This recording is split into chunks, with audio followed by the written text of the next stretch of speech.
So hello and welcome back to this new video in this fantasy genre deep dive.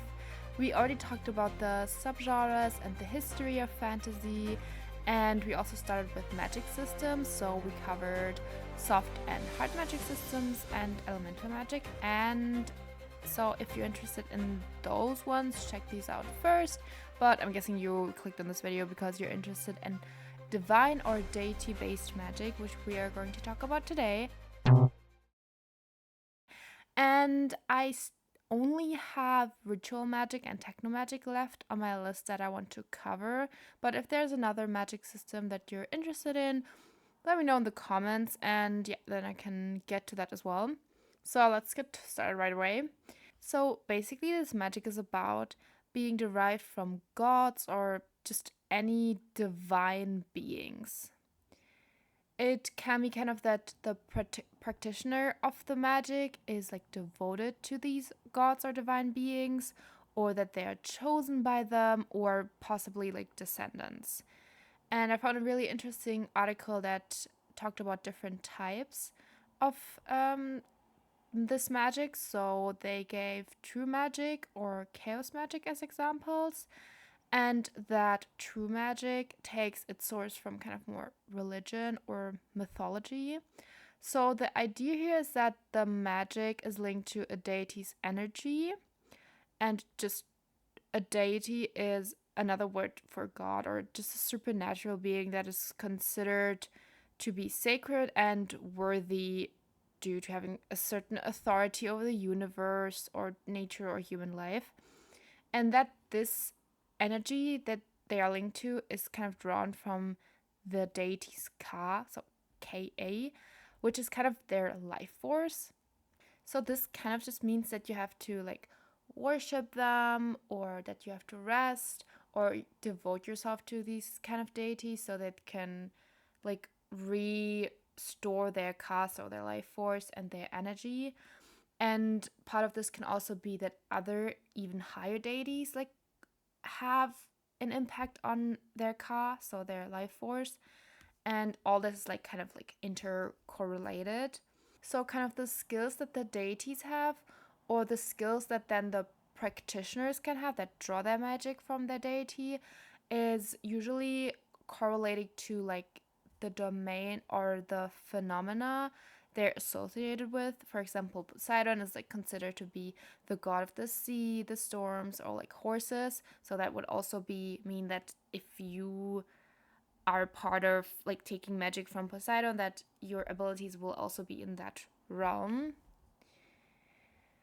And within the magic, some things might require a lot of energy, some might require less energy. It also really depends on how often you kind of do it. So for example, let's talk about transformation magic. If it's like a regular thing and you constantly transform into a certain animal, it kind of becomes a habit and thus becomes easier to handle. And some spells can maybe only achieved through pure will, or others have to be spoken or even written down, or maybe a combination. And there are like generally a lot of cool and creative ways you can like go with this, like how they can use this magic and how they have to interact or connect to this god or this divine being so they can use this magic. And you can also decide how magic, for example, can be amplified through certain objects or materials, or like key moments of time, for example, are channeled through like weapons. And yeah, I think this can be really interesting. And we already talked about this in other videos. You should include kind of certain limitations your characters have, like either the deities themselves or the practitioner, that they have to recharge their energy, for example, or using too much energy of a certain spell, it takes longer to recover, or you need certain focus, or you need to train a certain skill first. And obviously also maybe include like certain consequences they have from using a certain spell or something like that. And this is basically what this real magic was about. I mean, this is also just like to give you a little bit of an introduction in how this magic kind of works. But again, this is like fantasy, so it's supposed to be only like a guideline for you, or yeah, just if you've never heard about this magic, it can be really, I think, interesting to just learn a little bit about it, like what's it about. And the other thing that they mentioned in this article was like chaos magic, which is derived from a deity's soul. So it's more like this free flowing magic, and as the name suggests, it's more chaotic and unpredictable. And it allows for like a big variety of how you can include it, because on the one hand, it can really help them if they wield it correctly, and can be a really cool tool for your characters. But on the other hand, as it is really more difficult to control, it can also create really suspenseful challenges for your characters, and yeah, make really cool destruction scenes and stuff like that. So there are kind of like these two different type of magic. One is that is more this magic that is connected to the skills of deities, or and kind of accessing these skills, and chaos magic is more about this free flowing magic. And I think these are really cool, interesting things to kind of like play with when you're starting writing these in this direction. And let's talk a little bit of pro and cons about this magic system. So a positive aspect is that it adds a really cool layer of like spirituality and moral complexity, and yeah, this whole being devoted to a certain god or a certain religion and what that implies and things like that. Moreover, it can create really epic and like larger than life conflicts and also resolutions. And as like for you as a writer, you have really like clear scopes on your limitations or your abilities. It also leaves really like broad possibilities of what you can kind of do. Another pro, I think, is that there are really a lot of mythologies out there from which you can draw inspiration from. So there's a lot. If you struggle with finding inspiration, there's, I think, enough out there. But to tie into that positive aspect, I think in the same way it's also a negative aspect, because it can be quite complex to build this world, especially because there's so much out there and there are so many different stories on just one god of what happened or something. So it can be a lot of research to do and to just kind of choose what you want. Another con is that it might limit certain plot directions or character directions, and it can often be difficult because you have these like immortal and powerful gods that kind of control everything, and this can create the sense like, okay, why are the characters doing anything if in the end they can be kind of like just crushed by this one god. I think a con is kind of if you're not really interested into like spirituality or like more in this direction of like religion or like devotion to gods. I think then it might be like not fun for you to research this topic and to like create these scenes, because it's, I would say, less scientific, and goes more into this spirituality and religion, and so then this might not be like for you. Yeah, and just to give you like a short idea, there are a lot of types out there on how you can use this kind of magic, and I think there are also like a lot of lists out there, so you can kind of click your way through it and maybe decide what like resonates with you, what you think is really cool. So types can be like creation or destruction, can be weaponry or demonomancy with demons. You can look at lighter or darker types, angelic magic. You can also look at like faith magic, which is more like about druids or voodoo or like Celtic stuff. You can also look at illusion manipulation, or for example, hagiomancy was something I didn't know, which kind of means that you can gain insights into like a question or a situation, which I think could be really interesting. Then with theurgy, which kind of means that you can call upon gods or benevolent spirits to perform kind of the magic for you. I think this is also what Doctor Strange does in like the comic books. He more or less calls onto other beings that then does do the magic for him. I think this can also be really interesting. And yeah, there are a lot of more characters out there that kind of use this this type of magic. And I think it's really interesting to see all the different ways you can give your characters this magic. Like, especially, I also, if you know, the seven deadly sins is also a lot in this topic. And I think, I don't know, I'm not the most religious I'm not religious at all, but I think it's still, I still kind of enjoy these types of magic systems. So maybe you can get kind of some inspiration from there.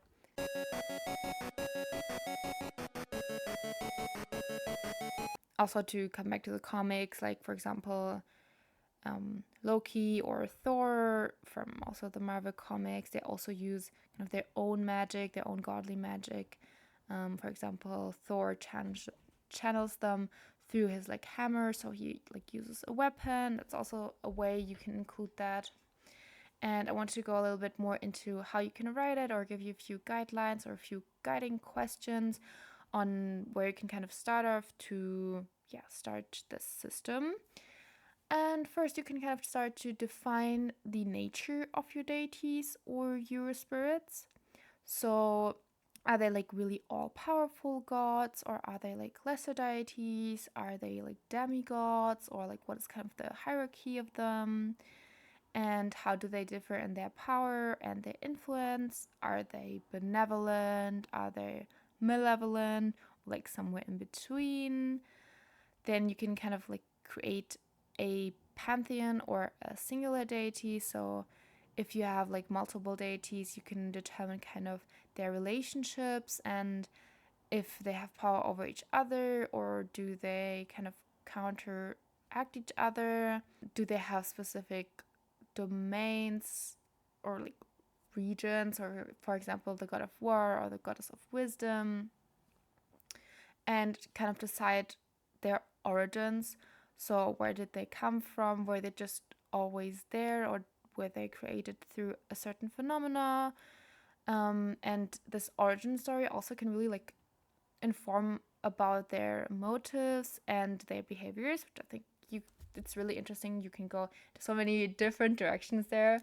And then secondly, kind of develop the mechanics of their power. So set certain limitations, like what are their limits? Can they be killed and harmed, and how? Do they require like worship or sacrifices or like specific rituals to like even maintain their power? So can they be forgotten, for example? Then you can also talk about like the methods of manifestation. So how do they exert their powers? Do they need like an avatar or a priest, like a medium? Do they need like natural phenomena, or like use natural phenomena like storms or earthquakes? Can they directly interact with mortals, or do they work through like intermediaries, things like that? Then, thirdly, you can explore like themes of like faith, doubt, and morality. So, think about like certain inner conflicts, like how do your characters think about their faith or their lack thereof, or how does that develop throughout the story? Do they question the gods or the morality of the gods? And how does this like divine intervention also like affect their worldview, or in general their world? You can also think about certain moral dilemmas you want to put your characters in.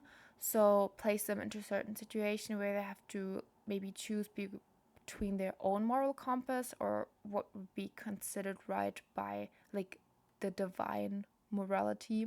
And lastly, like the impact on the society. So, how does the belief in these beings affect society? Do all of them kind of believe in it, or does maybe different groups, do they clash together because some believe in them and some don't? And you can kind of consider different relationships between like based on the age or the profession and like personal experience. And I think that can create a lot of like complexity and really interesting characters in your story that kind of clash together.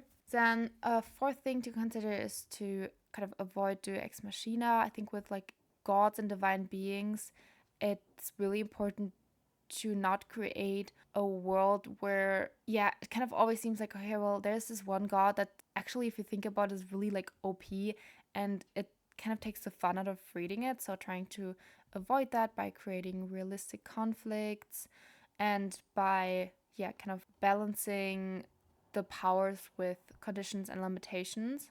Then number 5, try to think about like cultural or mythological inspiration. You can research a lot of mythologies and draw inspirations from like real world things or just tellings, but obviously ensure that you are like respectful if you're drawing from real world mythologies, because often there can be a lot of like cultural significance to them or behind these myths. So yeah, just do your research on them. You can also consider like combining certain myths, so blending elements from like multiple mythologies together, or kind of you can also create your new system. Like a lot of stories or mythologies are what they are, they're myth. So you can create your own stuff. There's like again the cool thing about fantasy, you can kind of just do what you want. Then number 6, which is also interesting to think about, is how you want to construct this divine society. So do gods have kind of alliances or rivalries or conflicts, and how like in between them, and how do those affect the real world? Also, do gods have like champions or prophets or priests, or do they have like an influence on like the political life or daily life? I think there's can be a lot you can do. Other questions you should also ask yourself when like creating the systems: how much do you want the gods to play a role in your story? Do you want them to be like active participants, or do you want them to be more in the background? And how much do you want to show from them, and how much of their skills or the extent of their skills do you want to explain to your readers? Then also think about, I already talked about it, but how your characters' beliefs change throughout the entire story. Do they have more faith in them, or do they understand more that there's a lot of like gray morality in this? And also thinking about like what happens if they defy the gods, like what if they go against them, and what are the consequences of that? I think another important part to consider in this magic system is that you don't have to explain everything, and you can leave certain things to mystery, which is also actually a good thing sometimes to do, to leave something to the imagination of your readers, and try to really engage them in the story and leave certain things ambiguous. And I think these are a good number of like questions and things you can kind of start off when you're considering writing this magic system. And I think it's a really cool genre. It also, again, it depends on what readers like to read, and kind of go into the direction of what you find interesting, and there will always be an audience out there that likes that. And just kind of happy with that. What do readers love? What do they hate? And what do they want to see more of? So what readers kind of love in this magic system is more complexity, which I also personally like including ethical dilemmas, including pacts, or just adding a lot of layers of conflict and depth to the story.